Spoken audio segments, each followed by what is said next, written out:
Ами аз искам да питам тия медиатори, тия политолози, социолози и журналисти, как да окачествявам нашите политици, след като тяхната тактика, политическа и въобще държавническа, е напълно безплодна и след като те ни крадат като луди. Искам да попитам, не се ли вижда, дами и господа, че тези политици са изгубили всякакъв контрол на бездънната си лакомия? Не се ли вижда, дами и господа, че тези политици ни мачкат като садисти във всяко едно отношение? И с данъци, и с такси, и с безработицата, и с войни, и с липсата на референдуми, и с нищожните доходи, и с безумно високите цени на стоките и на услугите, и ако щете с много усложнения, на моменти невъзможния достъп до здравеопазването, дори тогава, когато береш душа. Искам да ви кажа, дами и господа, че трябва да забележите, че тези политици са затънали не в сериозни действия в името на българското добруване, а са се задръстили от своите партийни и междупартийни игри. Това е в центъра на тяхната дейност, ни повече, ни по-малко. Добре, да не вярваме на хора като мене, да речем българи, които можем да сметнем, че са пристрастни, че са лични, че са черногледци, но как да не вярваме на чуждите медии, които непрекъснато подчертават, и то медиите в западните страни, че България затъва в една тежка корупция,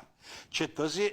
корупция расте още и ще расте до безкрайност, защото у нас няма нормална съдебна система, защото тази корупция е безнаказана, защото тя се извършва с голяма лекота, нищо не я препятства, нищо не застава на пъти и затова тя толкова много се е разгащила. Не четат ли тези наши социолози, политолози и журналисти медиите, за да видят, че според тях става въпрос за чуждестранните западни медии, за да разберат, че в тях отбелязват винаги, че България е на опашката на Европа от всяка гледна точка и че лошото все повече и повече се задълбочава. Ние сме коментирани на Запад не от властите, които са докарват и са лицемерни и са демагози тук, нали, и правят мили очи пред нашата власт,